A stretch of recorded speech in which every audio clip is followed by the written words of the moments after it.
Good afternoon, everyone. Welcome to the 7th Expanding Opportunities Seminar for English Teaching, Day 1. I'm so glad to be here with all of you to share experiences and knowledge regarding teaching English as a first language.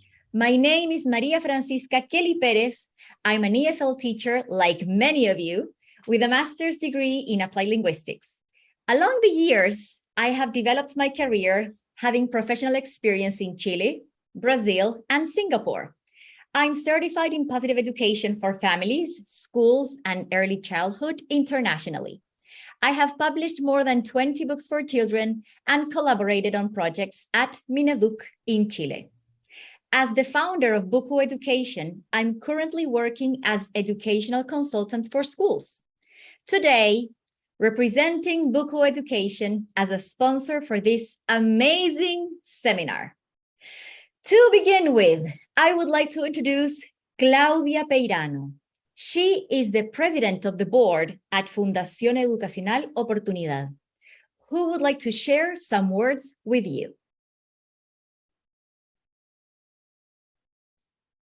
Good afternoon. On behalf of the Board of Directors of Fundación Educacional Oportunidad, I am very pleased to welcome you to the 7th version of the Expanding Opportunities International English Language Teaching Seminar.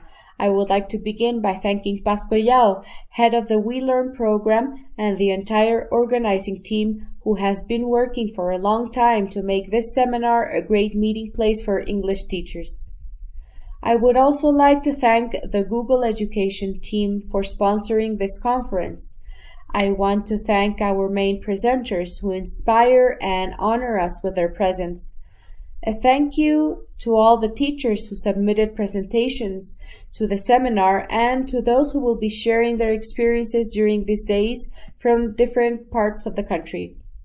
Since its origin more than 15 years ago, Fundación Educacional Oportunidad has worked to improve children's ability to communicate in English because we are convinced that it is one of the keys to enhance their development.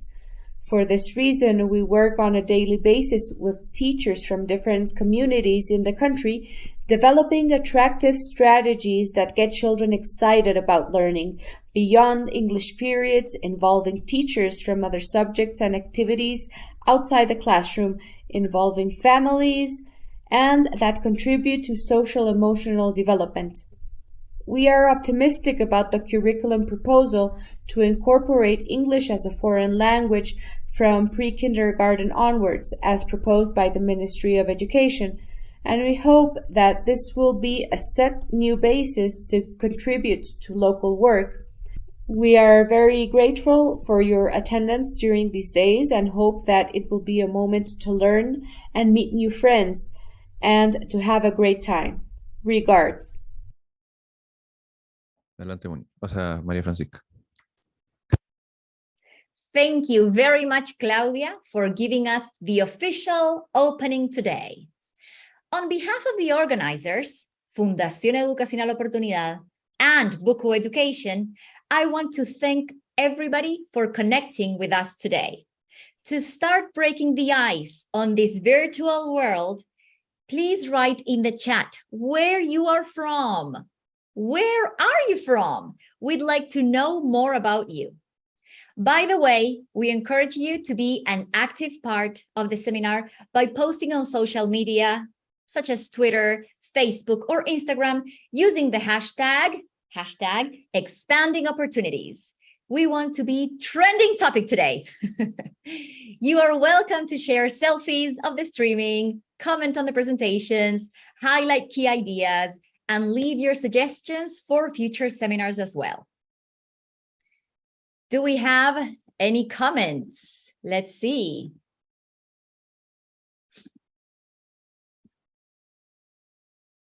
All right. Amazing, amazing. Just for you to know, this event is being broadcasted by Zoom and live streaming on our Facebook fan page, Fundación Educacional Oportunidad. If you are in our streaming platform, please leave all your questions in the questions section on the right of the screen. For comments, use the chat option. If you are joining us on Facebook, you can leave your questions there. We will have a round of questions after the presentation. To get started, I'm pleased to present a wonderful guest. Her name is Mónica Rodríguez. She's an EFL teacher, translator, educator, teacher trainer, academic, and currently running Inspired Educational Consultant. Mónica has been an international speaker in different talks and TESOL conferences. Similarly, she has gained experience regarding social and emotional learning and obtained a certification as a mindfulness practitioner. She has also participated in editorial creation for activity sections and books in the field. So, without further introduction, please welcome Mónica Rodríguez with her presentation entitled Emotional Regulation in the English Classroom, inspiring our students and ourselves to achieve better academic and life results in our classes. Hello, everyone. Thank you. Thank you, Kika, so much for this warm introduction. Welcome, everybody, to this wonderful online event, the 7th Expanding Opportunities Seminar for teachers of English and for teachers also in general, not only of English. So thank you so much, Fundación Educacional Oportunidad, for the invitation to be part of this great event. I have many dear friends who have been part of this community and are part of this community. So I am very proud to represent also Argentina. I am from Argentina. As Kika was saying, my name is Mónica Rodríguez Salvo, and I am very thrilled and happy to be sharing the next hour with all of you, sharing some ideas and also building community, building knowledge together. This is what we teachers do. Learn from each other. So hopefully this is what is going to happen today. So welcome everybody once again. Today we'll be speaking about emotions in the classroom, and more specifically, we'll be focusing on the vast array of implications of emotional regulation and emotional management in the English classrooms. So at the beginning, this is going to be my presentation is going to be divided in 3 different parts. The first part is going to be a little bit of a framework for all of us to situate ourselves and understand what social and emotional learning is. Emotional regulation is one of the most important self-skills within our organization of emotional and social abilities, emotional and social capacities. In the second part, we'll move into some research. There will be some research embedded within my presentation so that we can understand the global impact that is being measured of these capacities.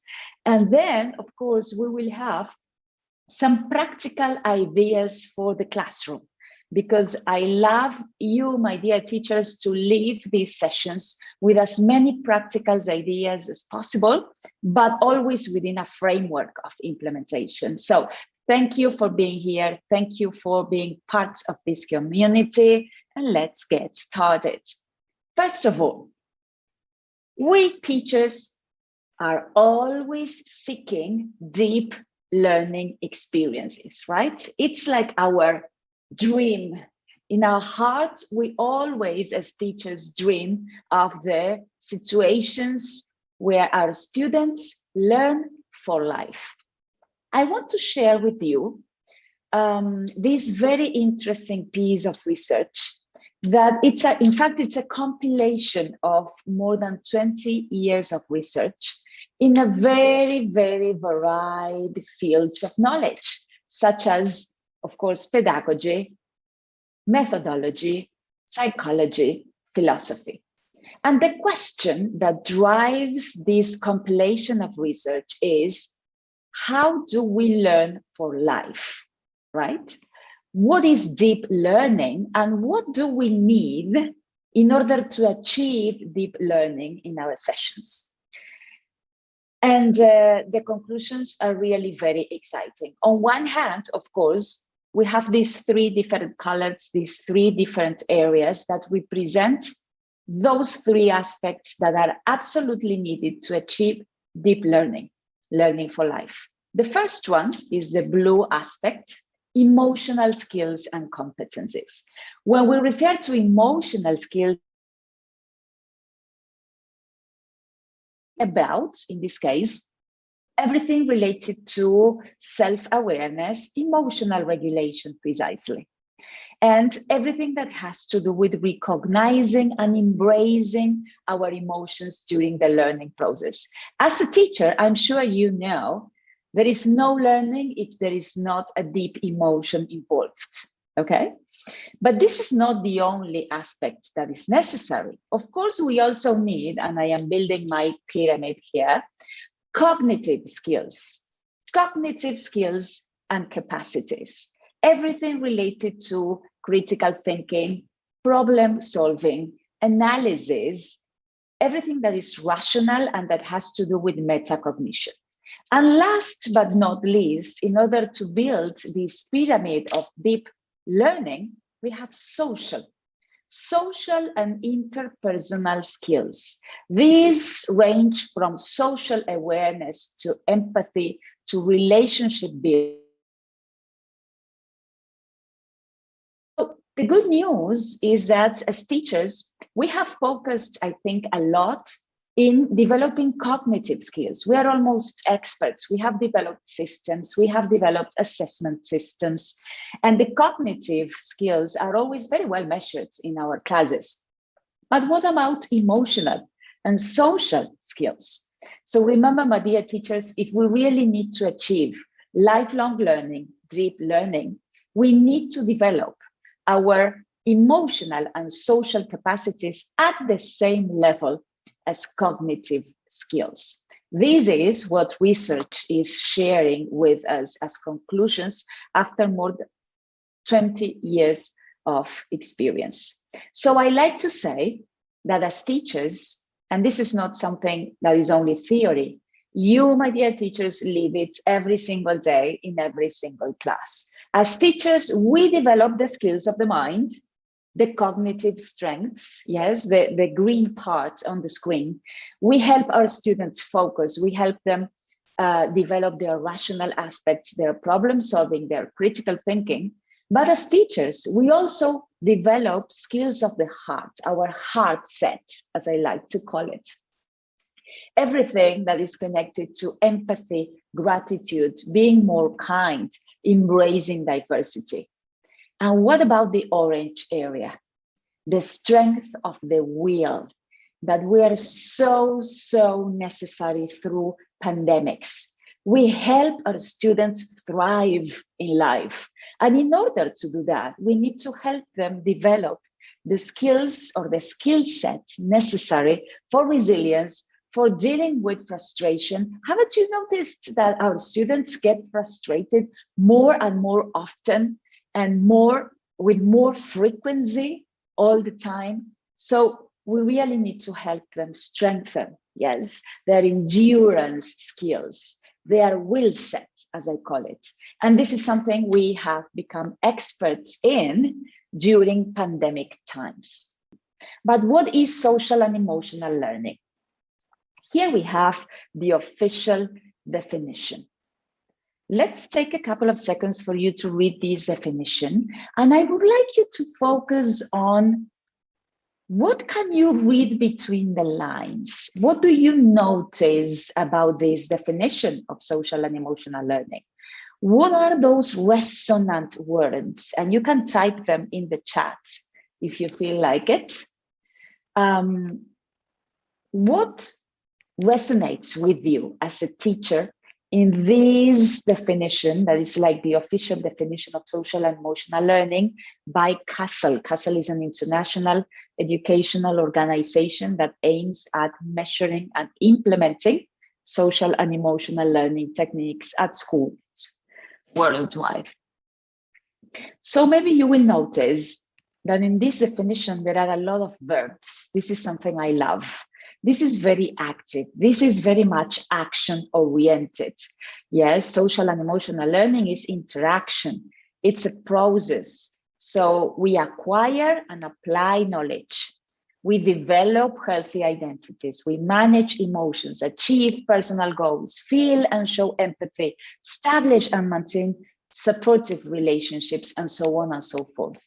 And this is a reality of what we do, my dear teachers, in our careers. We are emotional beings, as I always say. You are already experts in dealing with conflict. You are already experts in helping students who feel frustrated, who feel anxious, who feel bad before an exam or after an exam. We are already experts in dealing with this. But of course, what I want to understand that what we do impacts our students' life. Not only their learning of English in this case, which is definitely impacted, I will share some research in a second, but it's learning for life. Of course, social and emotional learning is part of the Sustainable Development Goals in Area 4 for quality education. We are aiming, according to the United Nations, to an education where we need to be creative in helping young people face the challenge of a world that is changing so rapidly. That is precisely where emotional intelligence and social skills can become the best asset to navigate through those changes. And social and emotional learning can also be described as a learning that allows all learners, and we teachers are also learners, remember, to identify and navigate emotions, practice mindful engagement, and exhibit pro-social behavior for human flourishing towards a peaceful and sustainable planet.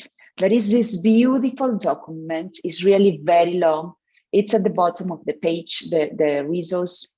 And this is about rethinking learning. So you can go online and try to find this beautiful document. It's more than 300 pages long by the United Nations, but it's a compilation of many, many different implementations of emotional education in different institutions around the world. When we talk about social and emotional learning, we have different areas. The first bulk of capacities are the self-capacities through self-awareness and self-regulation. That is going to be our focus today. And then we move into the interpersonal, the social aspect, social awareness and relationship management. The last one, responsible decision-making, is the one that comprises the previous four, right? So this is again how we organize the teaching and learning of social and emotional capacities at a worldwide level. But is social and emotional learning a life skill? What evidence do we have of its impact? I will share now a very short video. It has no sound. You will have to read the captions. It has only music. But the idea is I would like you to focus on these 4 questions, my dear teachers, while you listen to this video. How many percentage points in academics can emotional capacities improve? Social and emotional learning reinforces foundational skills such as, so you can complete here the blanks. What about grit and resilience? And name 2 aspects in life that can be improved through social and emotional learning. So let's watch this video together in order to find or try to find some answers to these 4 questions. Shall we? Let's do it.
And I love this idea that developing social and emotional capacities is not adding something else to the pie, which is already cramped for us teachers, of what we need to develop in class. It is the plate where everything else happens, right?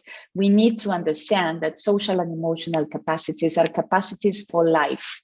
It's helping and preparing our students to live in this, as the definition said, rapidly changing world. I love this video because it's quite short and it's a compilation of the most important research that has been carried out related to social and emotional learning and its impact. Okay, so I hope you enjoyed it. Let me to emotional regulation. But for that, I want you to imagine that we are in front of this beautiful jungle. Okay, my dear teachers, join me here in imagining with the eye of your mind that we are about to start a trek into this beautiful jungle, right? And I want to talk about emo diversity, a concept I love. So let's imagine, as you know, in this jungle that we are about to explore together, we have all sorts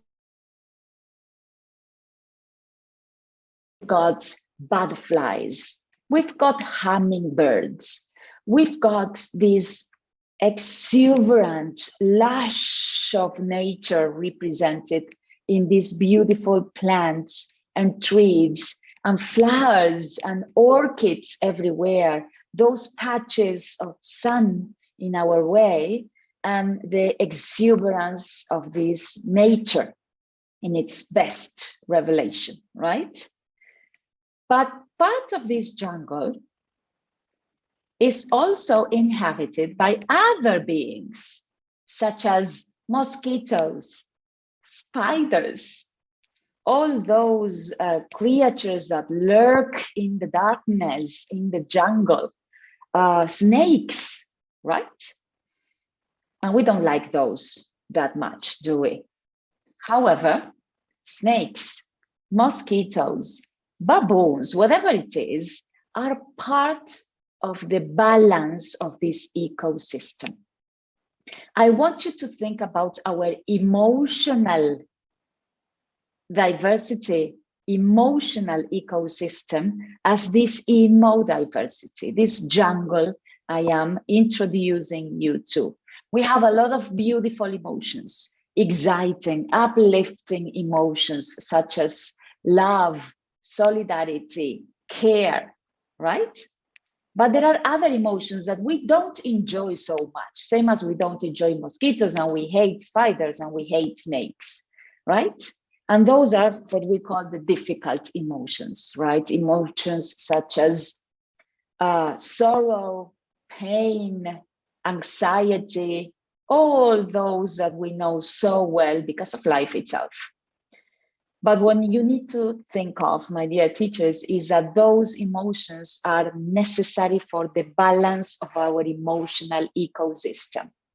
They need to exist. They have a purpose. And each of those difficult emotions has a gift. As positive or negative emotions. And I will say this again. Please remember, there is no such thing as negative or positive, good or bad emotions. Emotions are inherent to humans. We cannot help but feel them. It's not something that we can avoid. It happens naturally because of what happens in our brains and all its chemical processes, all right? So what we need to understand is that emotions are information. And I will say it again. Emotions are information, and very valuable information, even the difficult ones. Afflictive emotions, what are their gifts? What's the gift of fear? And of course, I'm talking about fear, not panic. That's a different thing. Fear is one of the most valuable and important emotions we have because it's about our survival, our security.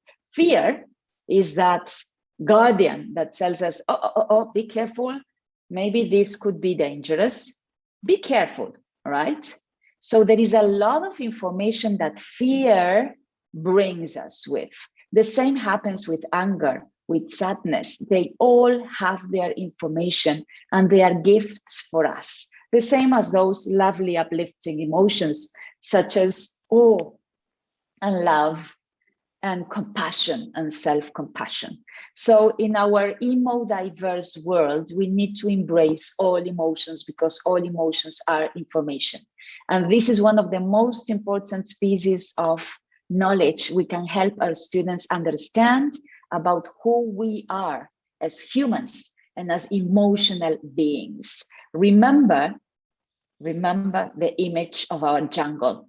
We need the mosquitoes, we need the spiders, we need the snakes. They are part of the balance. If we didn't have those, the balance would be broken, right? And this beautiful place would no longer exist, probably. Same happens with bees, for example. Now, apparently, scientists say that our planet would not exist without bees. And my eldest daughter hates bees. And I always tell her, think about bees as the saviors of our world.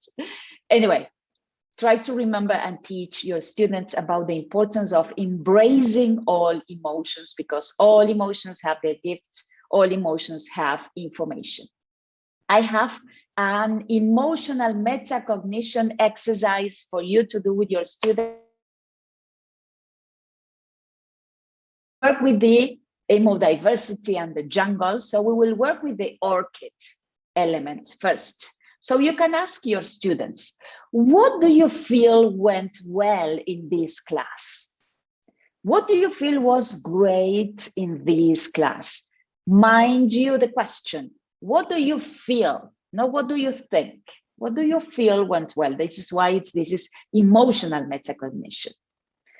What do you feel was successful today? But then, of course, as in any other ecosystem, we have a lot of snakes that represent challenges. Could you feel a challenge today? When did you feel it? In which part? In which exercise? And then the bridge in this jungle that represents the new knowledge in metacognition. This is emotional metacognition. So a new idea that I learned today. So how about going through the orchid, the snake, and the bridge with your students? This is emotional metacognition. You will get a lot of very valuable information through going together with your students through this. Remember what Ken Robinson told us?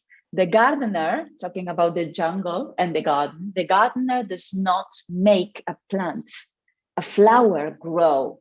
The job of a gardener is to create the optimal conditions for growth. And I like to think about as teachers, as gardeners in our students' life.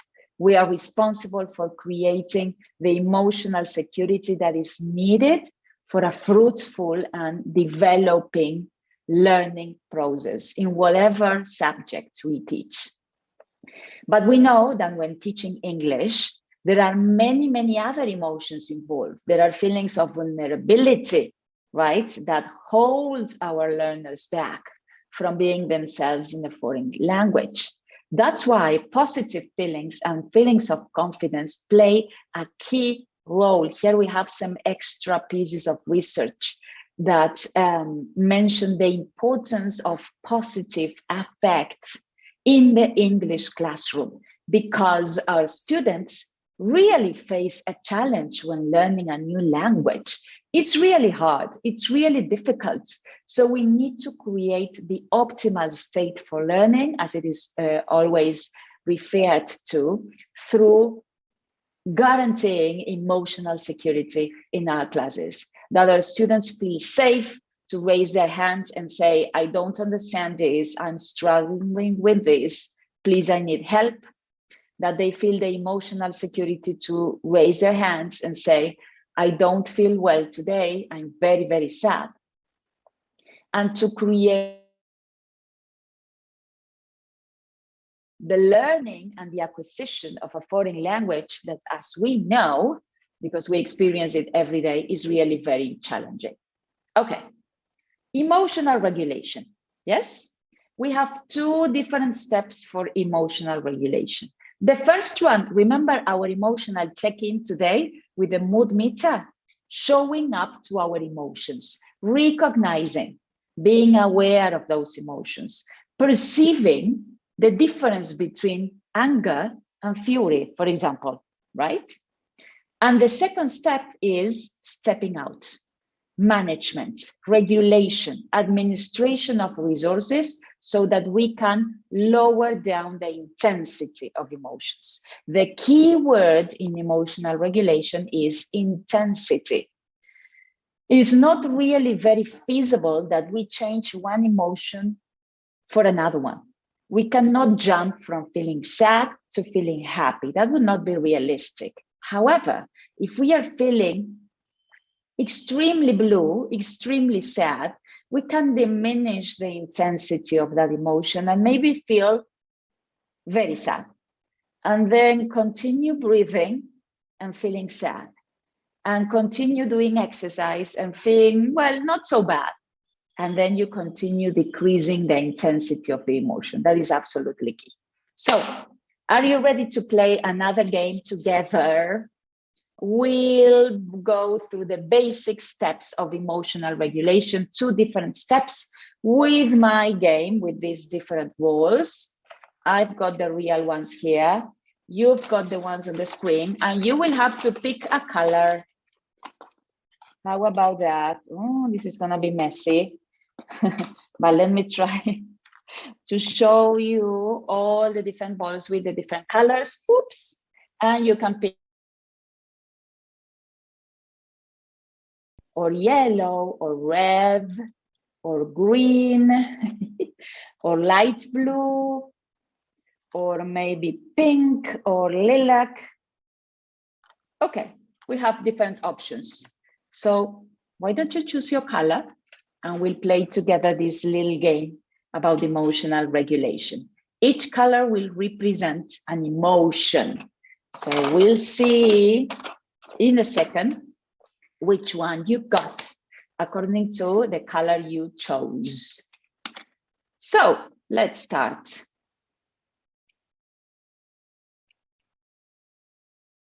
Irritated, or maybe angry, or frustrated, or hopeful, or sad, or joyful. Okay, so now you have your emotion, and I want to ask you these 2 questions, and I want you to do a little self-reflection exercises on if you feel angry, or joyful, or sad, whatever color you chose. What makes you feel like this as an educator? And what do you do in general to change this emotion, to feel a little bit better? Of course, if you've got hopeful or joyful, we don't want to do the second question, right? We do only one. And then I will explain you why. But what makes you feel like this as an educator? And what do you do to change this emotion? Let's take just a couple of seconds for you to reflect on it.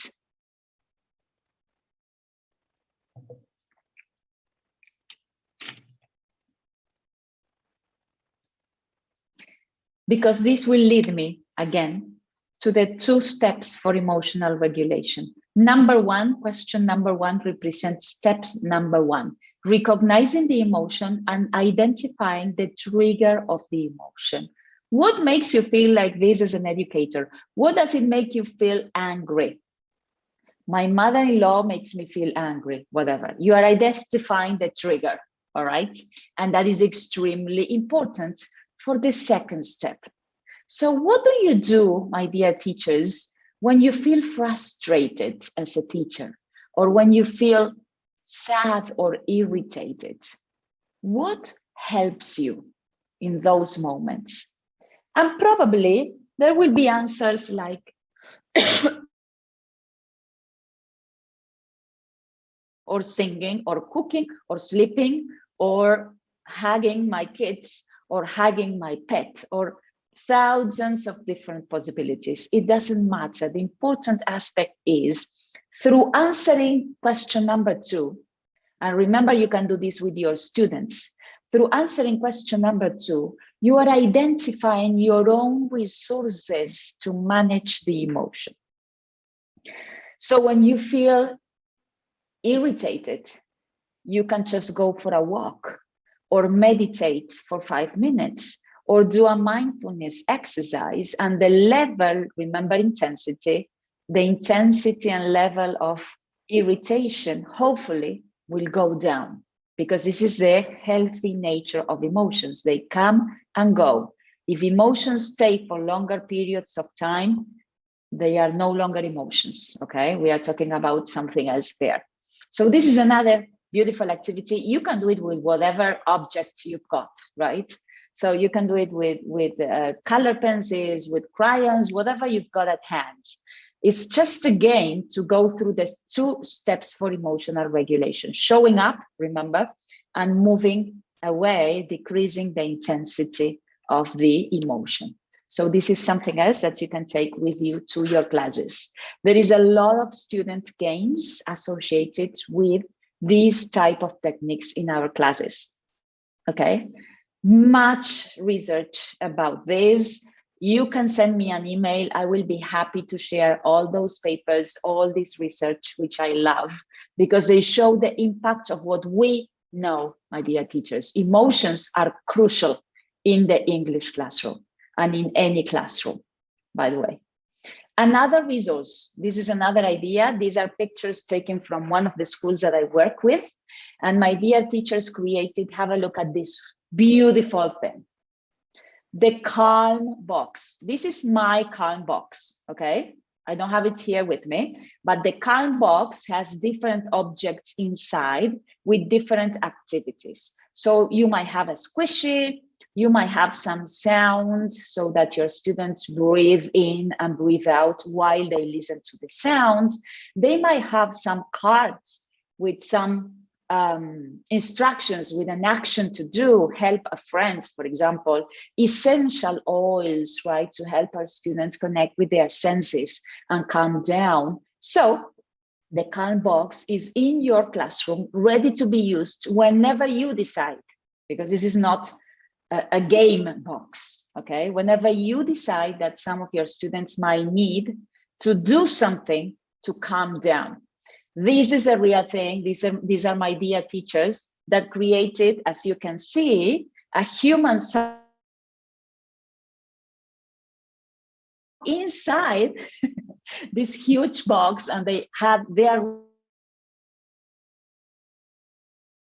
to be on their own, breathing in, breathing out, and then going out so that they can go back to your classes more ready and open and calm to receive whatever knowledge you're trying to share with them. More examples of the calm box, right? With different objects, with different things. Here we've got our mind jar. Our teachers created the different mind jars. So you can create your calm box and have it ready so that we can do or help our students do something when they need to regulate their emotions. The good news is we can manage our emotions so that we separate action from reaction, and we transform reaction into a response that is much more aligned to who we are and to our values. Okay, I will move a little bit forward because I want to have the space for questions, for Q&A. So I'd like to finish, and I'm sure Kika will love this because she is an expert with her beautiful, beautiful books. I have here a story, When Sadness is at Your Door, and I would like to share this with you as a ways of understanding the impact of storytelling, the impact of stories and literature in our classes. So this is When Sadness is at Your Door. Sometimes sadness arrives unexpectedly, most of the times, right? It's unexpected. It follows you around and sits so close to you that you can hardly breathe. So here we've got, this is a lovely book. And you can try to hide it. You can try to hide it, but it feels like you've become sadness yourself. Try not to be afraid of sadness. Give it a name. Say hello. Listen to it. Remember the gifts of difficult emotions? Listen to it. Ask where it comes from and what it means, because emotions are information. If you don't understand each other, just sit together and be quiet for a while. Find something that you both enjoy, like drawing, listening to music, or drinking hot chocolate. Maybe sadness doesn't like to stay inside. Try letting it out sometimes.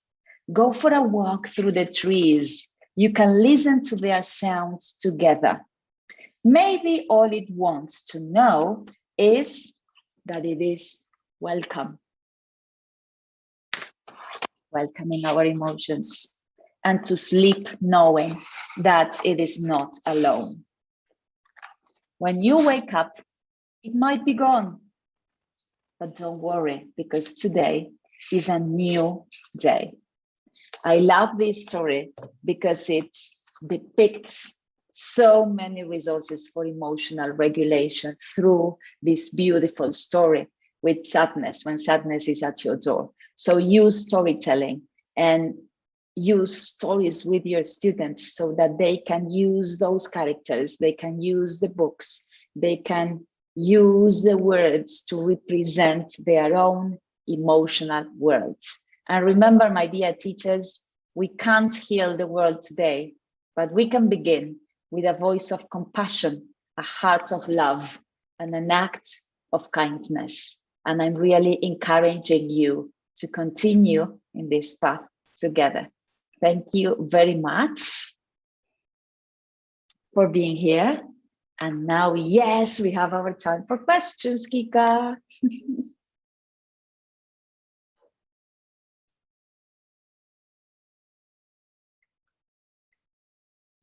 Thank you, Mónica, for your interesting presentation, amazing presentation. We have been receiving lots of questions from our viewers. Let's make the most of our time and start with the first one. Okay. So, Paz is wondering, Mónica, is it good to address emotions like the fear of public speaking in our English lessons to help our students? The answer is a definite yes, in my opinion, because what happens with our English classes is that they are the perfect opportunity to tackle so many other life skills. And fear, for example, is one of the most difficult emotions we go through. But fear is also giving us information about what are those things that we might learn how to do. Maybe we need some help, right? Maybe we need someone to be there for us. Maybe we need an encouraging word. So our English classes are always a safe space for our students to express their emotional worlds. And this gives us as educators, very valuable information about who our students are, where they are standing in terms of what we are expecting from them. Because maybe we expect them just to, speak up and deliver a presentation or speak about a topic. And then we realize that they are not feeling comfortable about that because of fear. So maybe we have the opportunity to create a circle of reflection with our students and talk about fear, because we all feel fear, right? We all feel fear of speaking in front of others at many different times, even as teachers. And I have seen in my own experience that it's really very transformative when we as teachers share our own emotional worlds with them. You know, like, you know what, today I also felt fear early in the morning because of blah, blah, blah, blah, blah. It humanizes us, and it gives our students the idea that there is nothing wrong with feeling fear, and that the best antidote for fear is naming it, you know, like putting it out of your chest and giving it a name, give it words, give a story, as I was saying before, in a game, you know, in a representation, so that you put it out of your chest. That's the most important thing with emotions. Thank you so much. Yes, it makes so much sense, right? Being there for your students, accompanying the process. Amazing. Thank you. Fernanda has also a question. She asks, how do we, as teachers, manage our expectations about our students' skill set? About our students, sorry, Tita? About our students' skill set, the set of skills. Okay. This is such a great question, because I've got a lot to say about this. As teachers, we have so many opportunities, but we also create many expectations that are our expectations and not theirs. So I always talk about the importance of student centricity in our classrooms and giving our students voice and choice. Because in many cases, what we expect from them, they don't even have an idea. So being explicit about what is being expected for them. And when they don't meet those expectations, asking ourselves as teachers, are these expectations mine? Or do they really represent who my students are? Because sometimes there is a gap, right? And we transfer a lot of our own expectation into our students. And I don't know if we are 100% sure that that is exactly what they need to improve their learning of the language.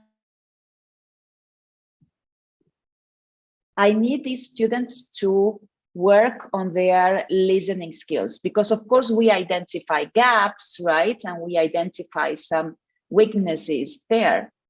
But perhaps our students are also interested in developing other things. So how many times do we stop and share information with them, and that they share information back with us? I think that is crucial also in our classrooms. Totally. Thank you so, so much. Fernanda has another question. Okay. So she says, what if a student is never really prepared to learn from the emotional point of view? And let's say that this student has personal difficulties or family difficulties. How can we help outside our classrooms? In this context, she says, what is the role of the school regarding social emotional learning? This is a fantastic question, and it gives me the opportunity to clarify some of the myths about social and emotional learning. First of all, the first place where social and emotional learning happens is at home. The first responsibility lies at home, right? But we know that our schools are probably the second best chance our students get to get these life skills in order to perform better in life. But in some cases, and probably this happens to you all the time, we identify certain patterns, we identify certain behaviors, but of course, we are only teachers, right? So we are very much aware that something might be wrong, but we don't know exactly what that is. Maybe we need the help of different professionals, right? We need the help of psychologists, psychopedagogos, whatever the role in your school is, because it is not only our responsibility alone. So from the school perspective, we need to understand social and emotional learning.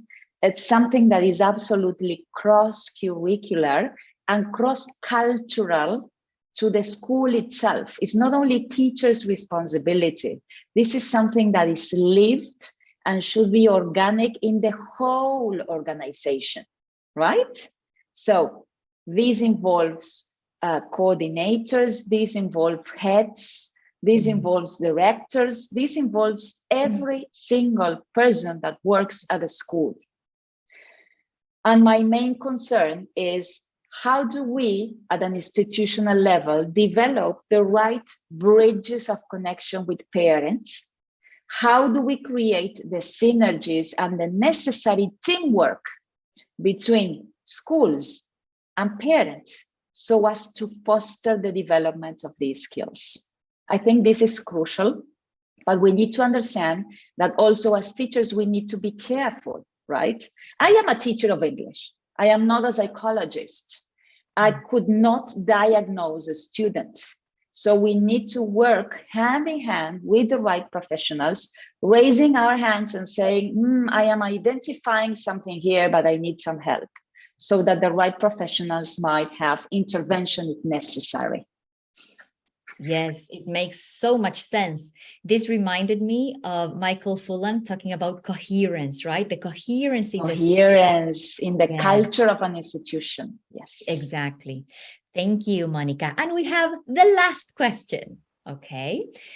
Carla's question is, what is your advice, Mónica, to help a student who is not capable of self-regulating? That's a very wide question, and it depends a lot on the age of the student. For example, this is a very, very, very young learner student, sometimes we cannot speak about emotional regulation because they might be too young for that. But I think that just to give like a generic answer, let's say with some examples, I think that the best thing we can do is remember that we are role models. How we behave as teachers is a model for our students. We cannot teach emotional regulation if we are not self-regulated in the first place. That's why social and emotional learning starts with us teachers. It's a self-development journey for us, and it should be first. So first, the way we act, the way we behave, it's a role model for them. Second, we don't have to speak about self-regulation with our students, and not give it difficult names, right? Engage them in a game like the ones I engage you today with. Different games, different activities. You don't really need to talk about self-regulation, right? You talk about things that help us when we are dealing with a difficult emotion, and that's it. But then you can start engaging that student into reflection conversations so that he or she might see his or her own behavior reflected in a story, reflected in a game, reflected in another conflict that happens in the same classroom. So sometimes it's not about, and I have seen these a lot, sometimes we teachers try to help and we attack, like the student, like, okay, you have to self-regulate.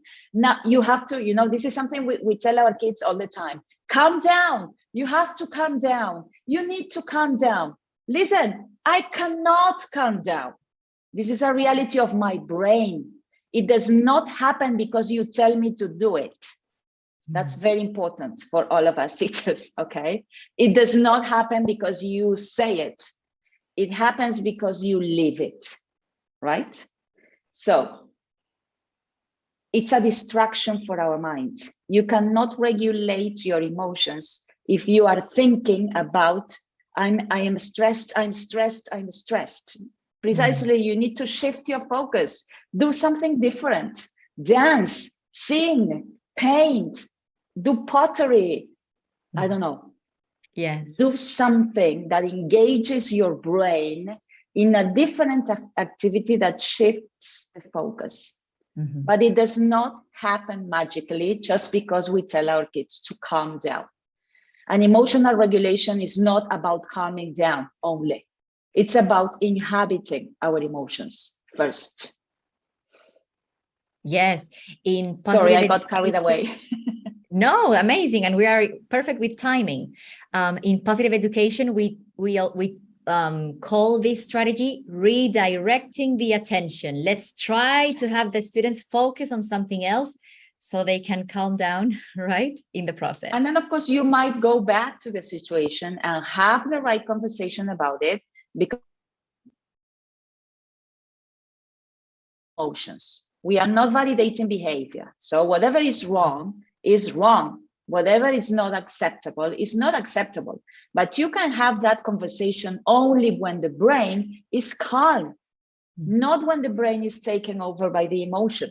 You cannot reflect because your critical thinking, your analysis, everything that happens in our prefrontal cortex is blocked. Exactly. Monica, it's all the time we have got for this part of the day. Thank you so much from the bottom of my heart for sharing your fascinating presentation with us, your knowledge. It's always a pleasure to see you. Thank you so much. Thank you. Thank you, everyone. Remember that we have wonderful poster sessions coming up in the 7th Expanding Opportunities Seminar. So stay tuned because you will listen to wonderful ideas. Thank you so much, everyone. And I hope you have a great day together.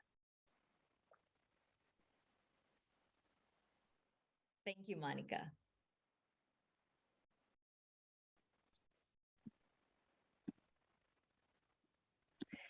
Okay, the following part of this seminar is for poster presentations. We encourage everyone to stay connected because we are going to be delighted with 2 great teachers who experience regarding motivation and gamification will be shared with all of us. After the presentations, we are going to have some minutes for questions. Remember, you can leave your inquiries on the chat so that they can be eventually addressed. To continue, I would like to introduce our next guest. Her name is Jessica Urra. She is an EFL teacher from Universidad de Concepción. She holds a master's degree in teaching English as a foreign language from Universidad Andrés Bello. With more than 11 years of experience in education, she has specialized in creating TEFL resources for preschoolers and young learners based on UDL, Universal Design for Learning. Particularly, Jessica has gained experience in the neuroscience field, innovative methodologies, and she has collaborated in Chilean educational organizations. Currently, Jessica is head of the academic area in SOS English Institute, giving workshops for teachers. Let's give it up for Jessica Urra. Thank you very much. Can you hear me? Perfectly well. Fantastic.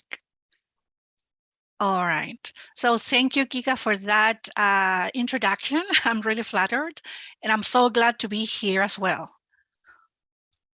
Okay, I'm going to share my material here, and let's get started. Okay, well, as you know now, my name is Jessica Urra, and today I'm going to present to all of you my poster. And I know that you had that possibility to check the poster before from the site at Fundación Educacional Oportunidad. And the name of this poster is Let's Have Fun at Home, the use of gamification elements when learning English. So the first point that I'm going to present to you is the context. And the question was, and still is it important to gamify a learning experience? What do you think? Say yes or no to the camera, to your phone, to your computer. Well, that question, we had that question like 5 years ago, 4 years ago, but specifically during pandemic times. So during the pandemic, specifically in the year 2020 and part of the 2021, teachers and families had to work collaboratively. You know, we worked together to continue teaching. That was the challenge for us, and especially from home. So that's why at home, English language was and still is the biggest challenge to cover by parents. Why do I say that? Because we know for sure that most of the families at home, they don't have the proficiency, or they are not really proficient enough to cover English assignments or homework, or even the possibility to play a language game at home. So the reality in our country, Chile, is that very young learners are being exposed to only 1 or maybe 2 hours a week to this language. So if there is no engagement in the classroom, there will be no compromise to continue practicing this language at home. And in this context, we have our first concept, to play. What is the meaning to play? Only to have fun? What if we could learn from that experience to play? So we know for sure that we have a lot of exponents and specialists through all of these years that play is essential for the human being. And I'm not talking only about little ones, only children. As an adult, I love playing different games at home for learning with my nephew and nieces. Okay, I don't have children of my own, but I have family as well. So play is an important aspect in our social behavior and development. Emotionally, we could connect to others. We could connect to the environment that we are living in. And remember the pandemic at first, the first year, we passed through many feelings and emotions, and the same happens with our students. So play is the key here in my poster presentation. From play, we have games, right?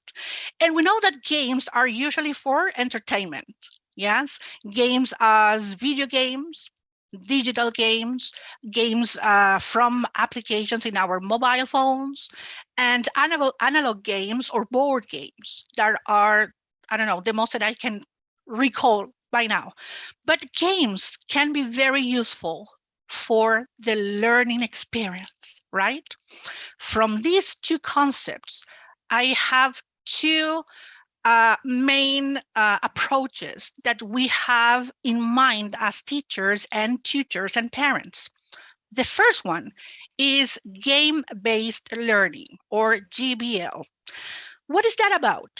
Well, GBL refers to the incorporation of contents from the curriculum and learning objectives through games. That means, as teachers, we have to teach fruits and vegetables according to the curriculum, according to my lesson plan.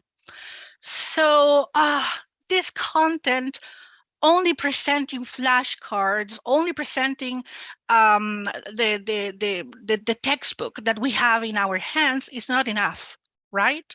So using GBL approach, we could adapt or even design games that follow that objective, that learning objective at the end.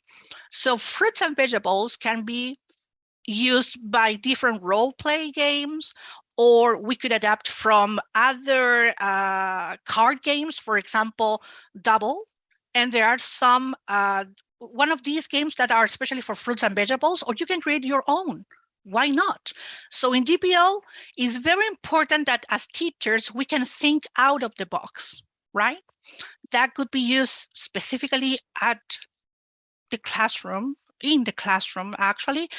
But as teachers, we have that possibility to give assignments, games as an assignment at home. And of course, gamification. And this concept is a little bit confusing. Why is that? Because we tend to confuse GBL with gamification.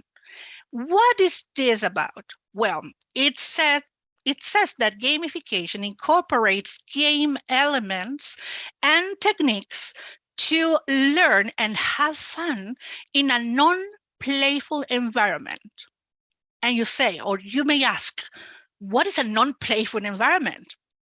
For example, when we need to control our classroom management, do we have to say all the time, silence, be quiet? Instead of doing that, we could apply a game with gamification elements as a challenge, or we can present some instructions in order that our students get used to that routine, and we could gamify that boring section of our class, right? At home, let me tell you that I created a game because with my husband, we are not very good at doing the laundry, for example, or doing the dishes. So I created a game with certain points, and at the end of the week, we had a prize. Yes. So if I had 5 points by doing the laundry, doing the dishes, my reward was 5 points, and that meant a chocolate, for example, or the I don't know, the ability to choose a new series or a new movie from Netflix. So you can have fun as well, not only following the curriculum, not always following the context from a new vocabulary. We could apply that in a non-playful environment as well. And that leads to motivation, right? So remember that motivation could be intrinsic and extrinsic, but motivation is the key.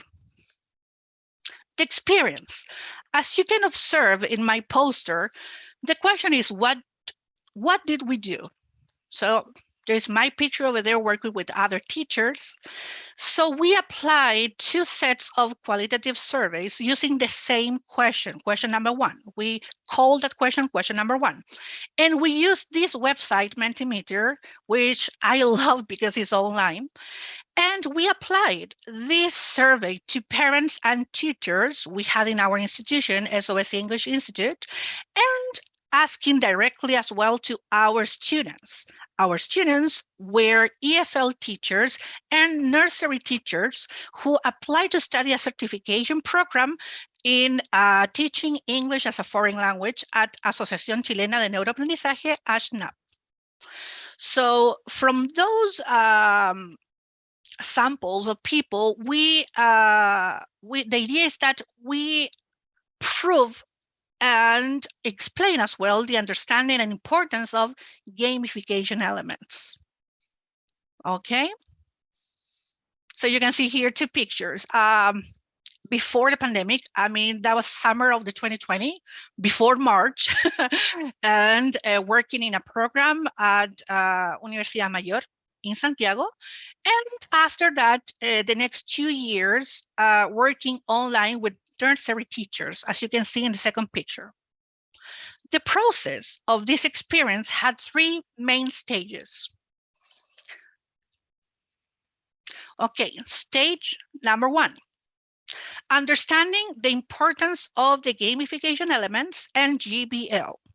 As you can see here, it's very important to differentiate these 2 concepts, gamification and the elements it has, and of course, what is the difference with GBL. Notice at the bottom of this slide, you have three main concepts. First, we have to identify that games are mostly for entertainment. They could be digital or analog. Then we have gamification as a general sense with game elements. I'm going to mention the game elements as well. And GBL, game-based learning, in which you can pursue, you have to reach your learning objectives. So this was really necessary in the first stage of our experience with teachers and parents and tutors in order to prove that new ideas and activities could be assigned to parents to support their practice at home through playful activities online, especially when we were working online. We used Kahoot games, Educa Play, among others that we were mastering, in those years. And when I talk or when I say gamification elements, mostly we have 9, as you can observe here in this picture. For having fun and learn in a non-playful environment, we have to consider some or all of them, of these gamification elements. You have to consider rules, goals, strategy, achievement, mastery, fun, collaboration, progress, and of course, appreciation. Then we have stage number 2. This was designing games for the English class. In this, we had to consider commercial games that are games that can be bought commercially in shops, supermarkets, and are available for any member of the general public to buy. And designing as well as teachers non-commercial games and activities. What are these? These are games that can be created from scratch, the ones that you can use your imagination, or they could be created from a commercial one or from internet. And we know that from internet, we have a vast variety of games that we could adapt, right? And when I'm talking about commercial games, I have some examples. I showed you this Double, which is a very good one that you can modify and adapt for more content. And you can use it at home as well to practice vocabulary with your family. You have this one, Guess Who, but now the card game. And you can use this commercial game to physical description, clothing, and even more, right? And of course, I have this one, which is my favorite, Uno. It's a commercial game, as you can observe here, globally well known as the friendship or relationship breaker. So I have 2 examples here. Uno is a commercial game. You can find this at the supermarket.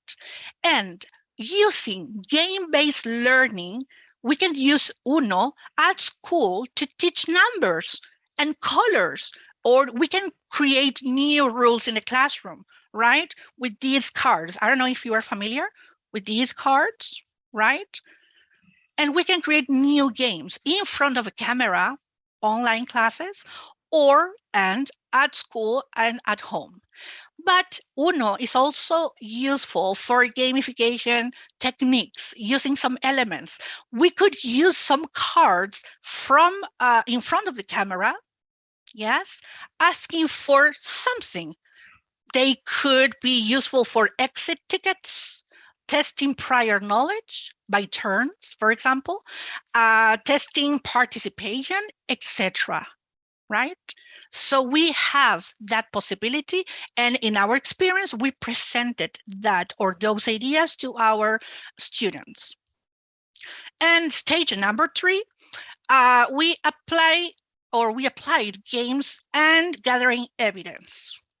So here, as you can see, we have some pictures of examples that we had with our students and some evidence from our families at home. You can observe this in our poster again. And the question that we fulfilled for our survey was, from the following gamification elements, rank them from the most to the least relevant.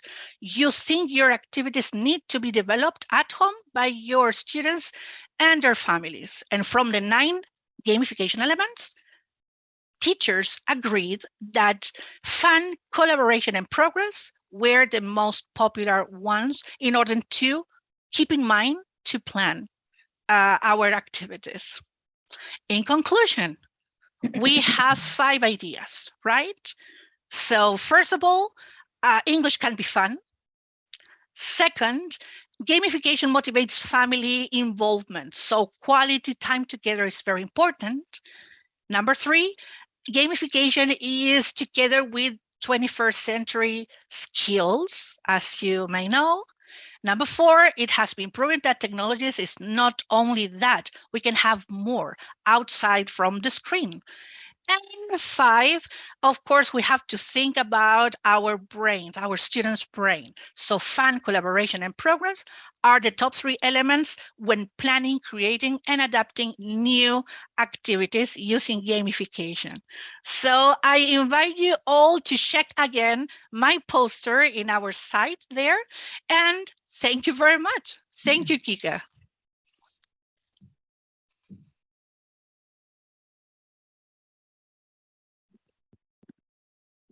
Thank you, Jessica, for your presentation today. I'm sure your tips and your knowledge will be applied in many teachers' practices. The second poster presentation today is from Raúl Rodríguez. Raúl is an EFL teacher from Viña del Mar with a master's degree in TEFL as well. He has massive experience giving talks in national and international conferences regarding teaching resources development, curriculum design, and language learning methodology.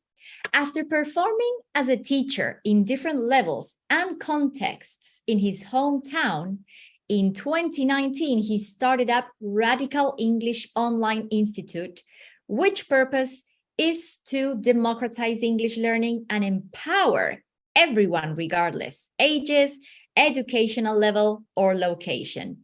Please, Raúl, be our guest. All right. Thank you so much, Francisca. And well, as she was telling, my name is Raúl, and I will be presenting you my poster, Just Keep Talking, Promoting Self-Efficacy Through Community Language Learning in Online English Classes. As it was mentioned before, I actually hold an MA in TESOL, and I founded Radical English, which is an online English institute. Give me just a second, though. No, it's okay, sorry.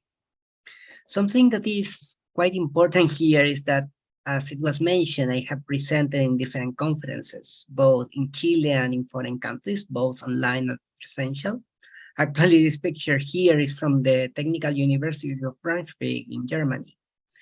But this presentation in particular is very special for me because this is the very first time that I will not be presenting about materials development, but actually about some methodologies that I was very interested in since my undergraduate years. Basically, I am talking about community language learning, which is a concept coined by Charles Goran, who was actually a psychologist and also a priest, a Catholic priest, who was helping immigrants to communicate and to deal with personal and social issues. This methodology is very interesting because it's based on the concept of counseling and people solving problems together. So the role of the teacher is actually a language counselor, someone who has to support the learners to communicate without really interrupting them and without explicitly teaching them the language, but mostly providing the vocabulary they need in order so they can actually keep the interaction going. Another concept that is very important for this presentation is the concept of self-efficacy, coming from the same name theory, self-efficacy theory, by the North American psychologist as well, Albert Bandura. Self-efficacy is a very important concept because it's different from self-esteem, since self-efficacy is actually very specific. It's not something that really depends on any particular or a general situation, but self-efficacy is very specific, as it was mentioned. For example, you can have very high self-efficacy for public speaking, but very low self-efficacy for example, playing tennis. or very high self-efficacy for writing in English, but very low self-efficacy for speaking in English. So that takes us to this situation. In my context, I teach small groups of learners and also individual classes, both teenagers and adults mostly. But I have this situation, especially with the lower level students. How can we keep the interaction going while minimizing interruptions? What can I do to help my learners speak more in English? Which is a problem I think more of the attendees here also have with some of their students at least. And this is the situation I came to basing on the resources I had.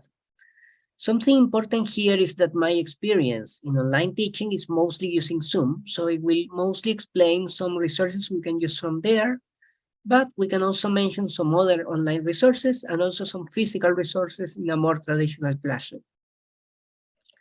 So, in general terms, and also in a way related to what Jessica was just mentioning, I also base on games most of my classes. This is a typical snake and ladder games. Well, in this case, it's about the buildings and jobs in a town. And the thing I was doing is that if one of my learners, in this case, a 10-year-old girl, didn't really know, for example, how the building in number 6 is called, I used the Zoom tools to write the word airport here, so she can continue talking about it. The same with other things there. In this other case, this was a teenager student who we were actually working some sort of CLIL methodology, teaching her math through English.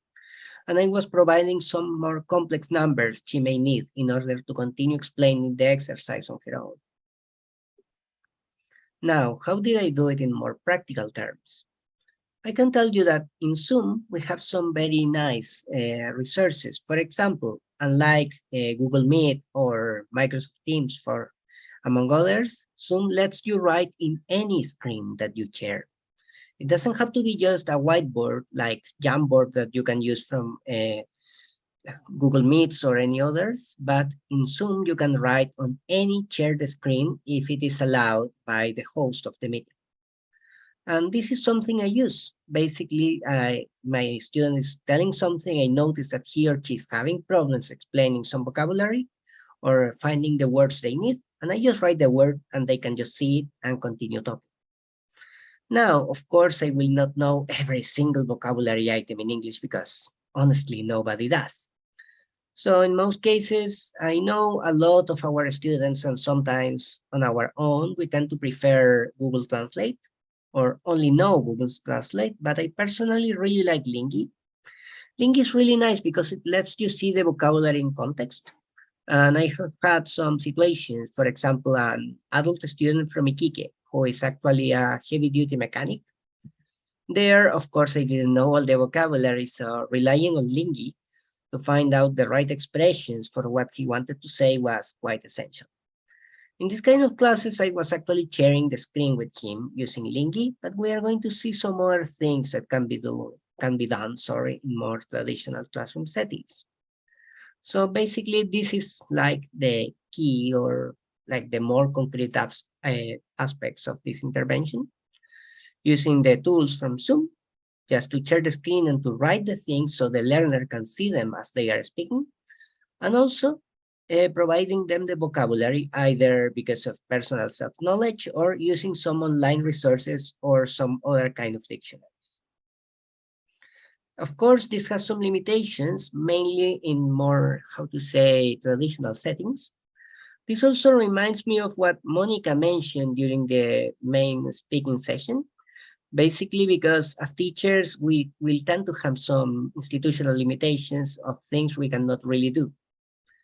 And one of them may be related, for example, to the use of technology in the classroom or the things that we can allow our students to do or some situations. For me, the limitations were mostly that as a teacher, if you want to implement this in the same way I did, you need a really higher level of language, higher command of the language, a higher level of language proficiency.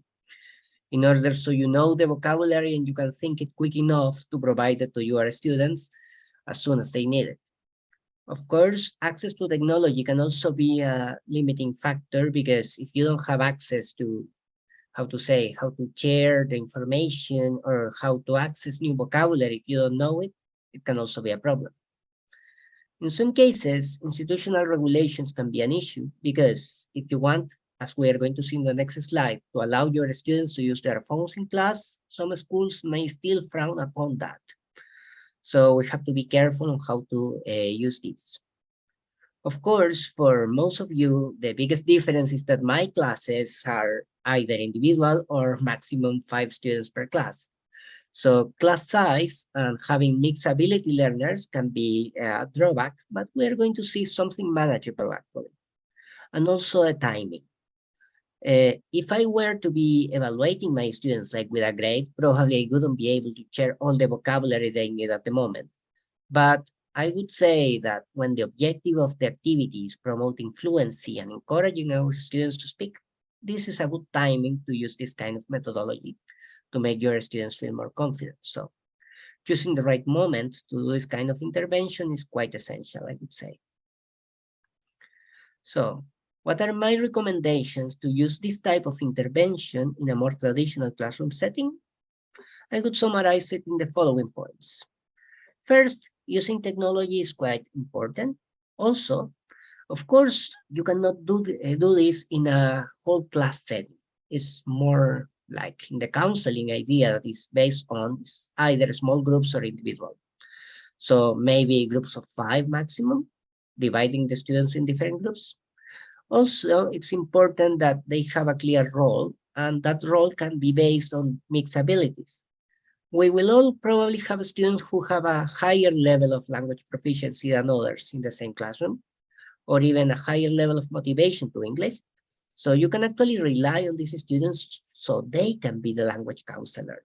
The teacher does not have to be like the language counselor all the time, but a student with a higher level of English can actually do it. And that is very important because it actually empowers them and actually acknowledges them.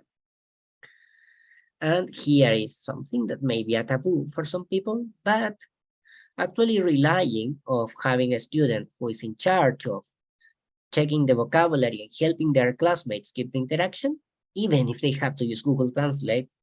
Yeah, although I personally would prefer other sources. But yes, you can have them rely on some technological sources so they can keep the interaction going in this type of activity. Again, it's not something that I say they should do all the time, but in some situations and to keep themselves and their classmates motivated when speaking in English, it can be a positive thing to do. Though, unlike this example, I would really recommend not translating full sentences, but just some particular words they may need at the moment. So, in terms of, as a conclusion, I would say that at least my students could see a boost in their confidence when speaking in English. Again, we were talking about self-efficacy here, so it's basically feeling more confident about speaking in English in specific. And that is something important to consider. Also, another thing that I was not really expecting and that was not like the main goal of this intervention was actually that most of my students seem to recall the new vocabulary far more efficiently. So they tended to remember, oh yes, I remember you mentioned this word last class, or this meant this according to what we discussed the other day. They had that ability to remember things because they used them in practical terms and they had a stronger memory attached to that moment. I would say it was quite a nice side benefit, to call it in a way. And also, of course, there is an increased level of participation and more willingness of the learners to speak in English. I would say that's the main benefit as well, because I guess we all want our students to speak more English in our class. And I would like also to know what you think about this kind of intervention and if you have any questions. And also, if you would use any other resource that I did not mention to carry this idea out.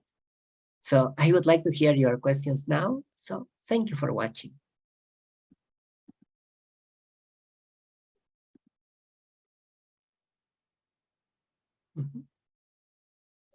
Thank you, Raúl, for such important work and interesting initiative you have been developing these years and these days. We would like Jessica, there she is, to join us one more time so that we can have a conversation on the topics that you both just presented. How are you, Jessica? How did you feel presenting with us today? Well, at first I was really nervous, but now I feel, I don't know, I feel really great. And also I have noticed that Monica's topic and also Raúl's is connected. We have a link together. So that's why this seminar is so great and important, that we linked in our topics together. So I hope that could be very useful for all the people participating here. The viewers, yes, totally. The viewers, yes. Yes. Raúl, how did you feel presenting today? It was quite an experience. It's my first presentation this year, like in a seminar like this. So it was quite a good experience. I was very glad, and also just like Jessica mentioned, and I also kind of pointed it out during my presentation after hearing the two of you before, Jessica and Monica, that it was really nice to see how the organizers set this up, so we had a connection in our topics, like a common thread. And same here, the first time having this opportunity to present in the seminar. Thank you both so much. It was amazing. Congratulations to both. The audience has sent some questions, so let's take a look at them. First, some questions for Jessica Urra. How can we manage students being overly competitive or frustrated with these games in class? Oh, I don't know if it is one word. No, actually it's 2 word concept. Team leaders.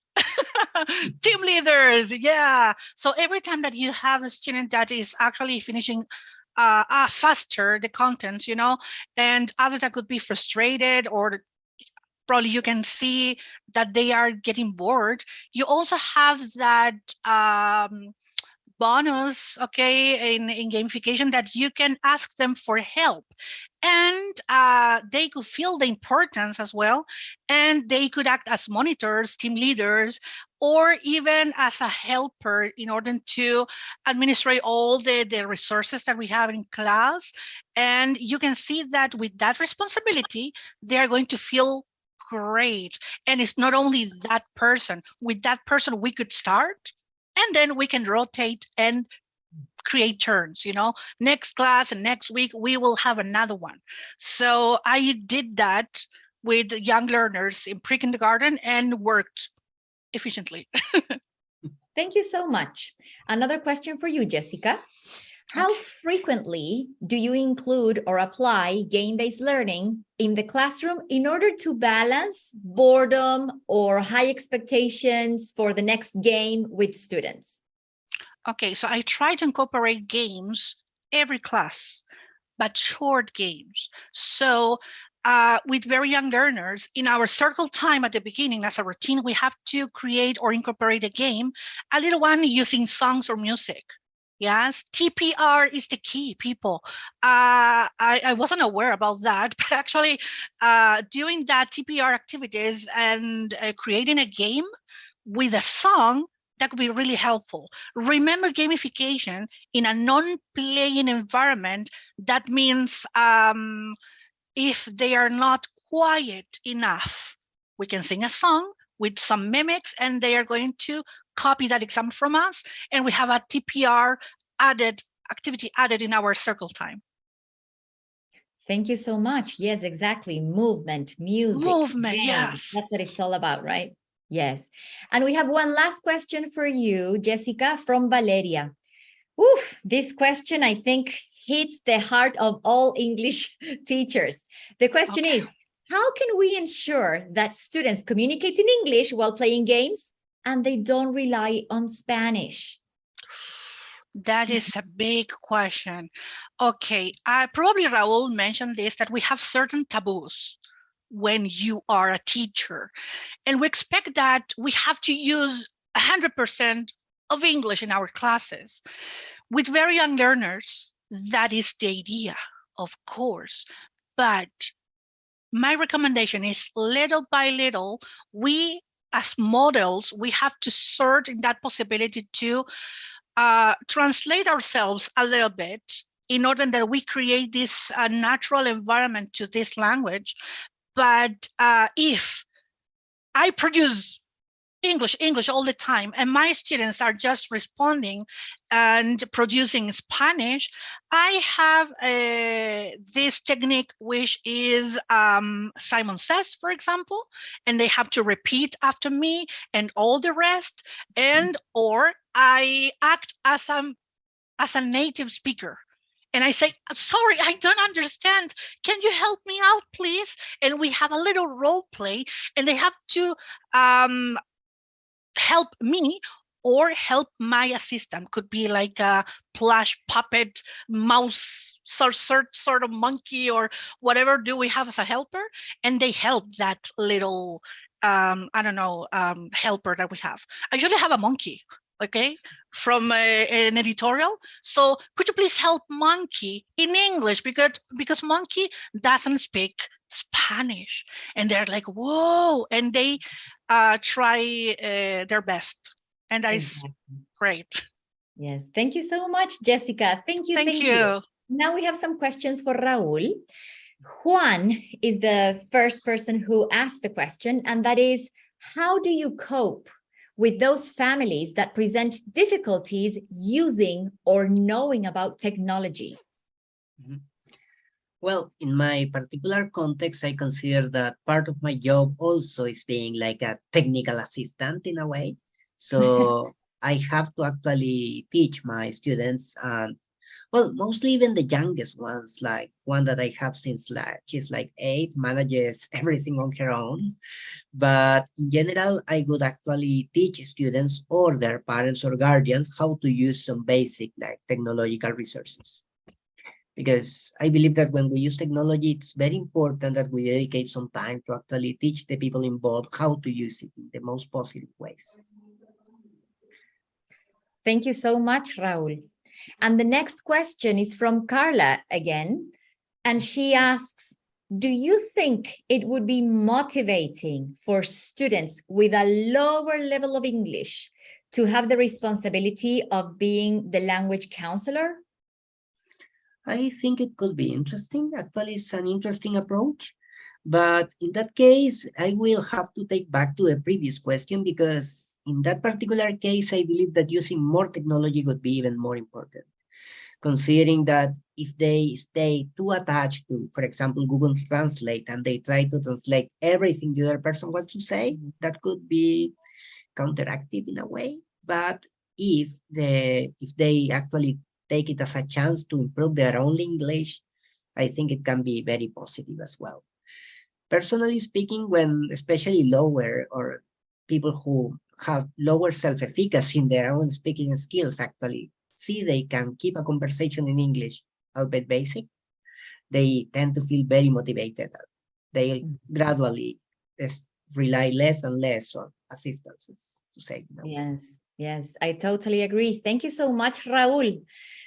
Thank you once again, Mónica, Jessica, and Raúl, for this awesome first day. By now, you are all welcome to continue participating in the seminar day 2 tomorrow with Yasna Yilorm in her talk, Inclusive Education for Social Justice in the EFL Classroom, Development of Socio-Affective and Communicative Skills in Socially Vulnerable Children. Please visit our website, expanding.fundacionoportunidad.cl, and check the posters so you can also join in the presentations on Thursday.